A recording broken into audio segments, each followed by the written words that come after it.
segenap hatimu dan sepenuh akal budimu dan kasihilah sesamamu manusia. Itu kan di Islam ada, hablum minallah wa hablum minan nas. Kan ada semua.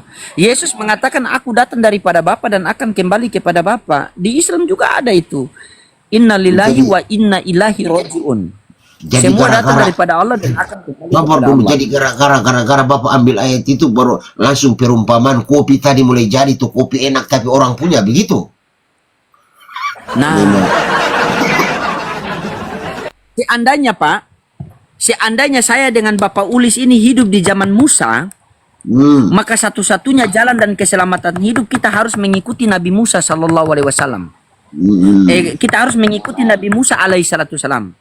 Ya, ketika kita berdua hidup di zaman Yesus, maka satu-satunya jalan dan keselamatan hidup kita harus mengikuti Yesus.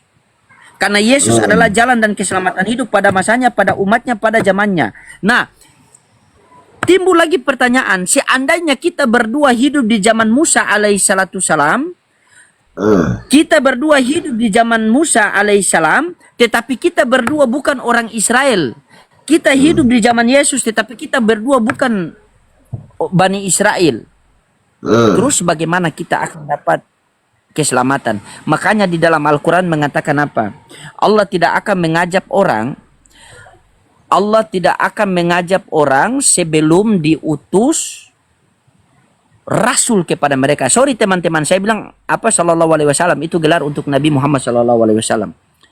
Musa alaihissalam, begitu. Tetapi Musa alaihissalam, Yesus alaihissalam itu diutus hanya untuk sekelompok umat, khusus Bani Israel. Makanya Bani Israel itu dikenal sebagai pembunuh para nabi. Setiap diutus nabi mereka bunuh, setiap diutus nabi mereka bunuh, setiap diutus nabi mereka bunuh. Tiba-tiba Oten tidak mau kalah. Oten bilang, oh kalau Israel sudah bunuh nabi, mending kami bunuh Tuhan. Makanya Oten sekali datang Tuhan langsung dibunuh. Kok ada saja otak kok bisa lari sampai begitu? Liar sekali otak itu. Makanya Bani Israel dikenal sebagai pembunuh para nabi. Nah, Oten tidak mau kalah dikenal sebagai pembunuh para Tuhan. Oh, jangan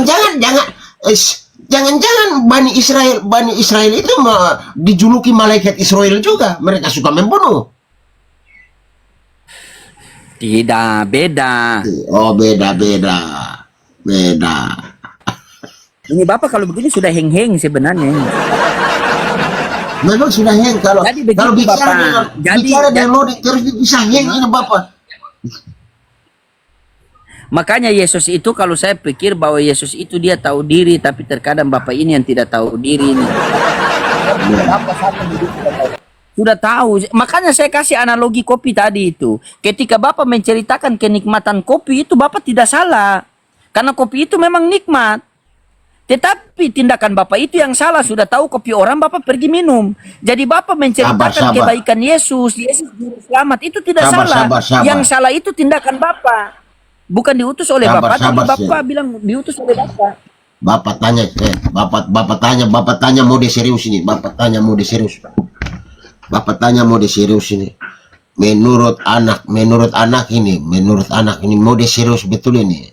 Menurut anak ini di dalam Maliaki 3 ayat 16 itu, di situ dikatakan begini, berbicaralah satu sama lain orang-orang yang takut akan Tuhan, bahwa sebuah kitab peringatan akan ditulis di hadapanku. Itu Bapak ambil yang itu saja, bahwa sebuah kitab peringatan akan ditulis di hadapanku. Terus Bapak tanya ini, Bapak baca di dalam Al-Anbiya ayat yang ke-10 bunyinya begini, sesungguhnya kami telah menurunkan Al-Quran, di dalamnya terdapat peringatan, apakah engkau mengerti? Bapak mau tanya, apakah Maliaki 3 ayat 16 itu merujuk kepada Al-Quran itu yang sesuai di dalam Al-Anbiya ayat yang 10 itu, atau bagaimana pemahaman anak tentang kedua ayat itu?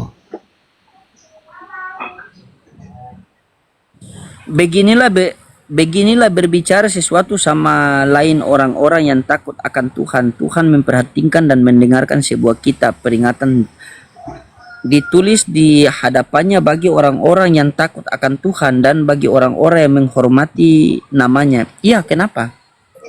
Oh, sekarang bacakan Al-Anbiya ayat yang ke-10 bunyinya dulu. Al-Anbiya ayat ke-10.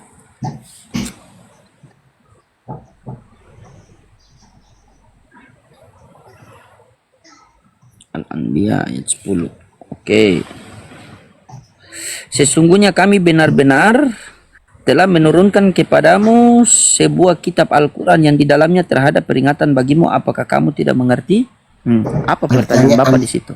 Pertanyaan Bapak, apakah yang tertulis di dalam Malyaki 3 ayat 16 itu merujuk kepada Al-Quran itu karena di dalamnya ada peringatan?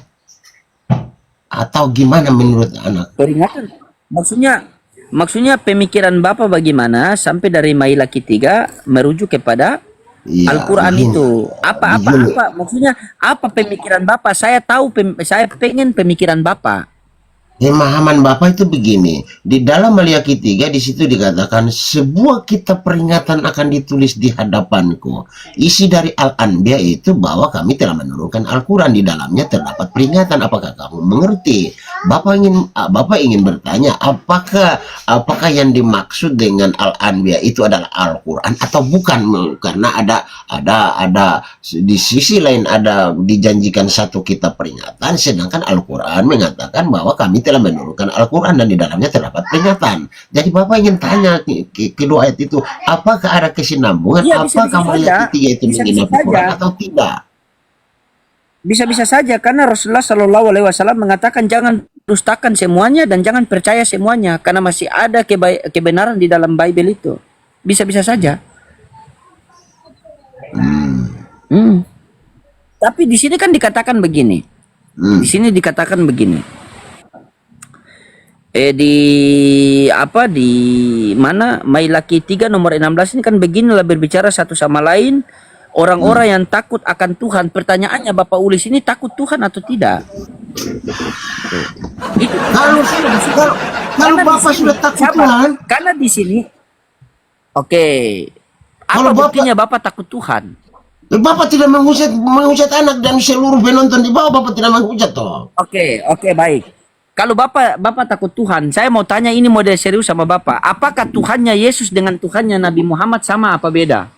Sama tuh, masa beda-beda di bagaimana lagi? Ini anak sudah tahu, Sama, tanya lagi baik. pertanyaan yang Di sudah dalam tahu. Al-Quran, oke. Iya, sama. Di dalam Al-Quran, Allah Subhanahu wa taala, Pak Uli sudah mengatakan sama nih, Tuhannya Yesus dan Tuhannya Nabi Muhammad ini sama. Di dalam Al-Quran itu dikatakan begini, Allah Subhanahu wa taala berfirman begini. Tidak kami utus engkau Nabi Muhammad untuk manusia seluruh alam. Bapak menerima enggak Nabi Muhammad? Kalau Bapak akan takut Tuhan. Ini perintah Tuhan loh. Lah menerima lah, kalau Bapak tidak menerima mana Bapak mau baca baik. Quran. Oke. Pembuktian bahwa Bapak menerima Nabi Muhammad Shallallahu Alaihi Wasallam. Angkat 5 tangan, turunkan 4. Saya pimpin sekarang. Buktian, ya. Karena kami orang Islam tidak mau bicara bukti, tetapi biarkan bukti yang berbicara. Ayo. Asyhadu. Kan sama. Ini cuma Bapak beda versi. Kalau di Yesus kan syahadatnya juga sama. Inilah hidup yang kekal itu mengenal engkau satu-satunya Allah yang benar dan mengenal Yesus Kristus yang telah engkau utus. Kan? Nah, Bapak mengatakan Tuhannya Yesus dengan Tuhannya Nabi Muhammad sama. Ayo. Asyhadu alla ilaha illallah. Ini kalau beta ada di alif samping talinga, beta cubi kasih terlepas dari kepala tuh. Nah, berarti Bapak ini orang-orang yang tidak takut Tuhan kan? Nah, Bapak tidak mau mendengar perkataan Tuhan. Ini yang bilang sama. Ini gara-gara begini saya tanya Kiko kau yang loading kenapa? Saya sudah bercerai dengan dia. Gara-gara begini sudah ini ya.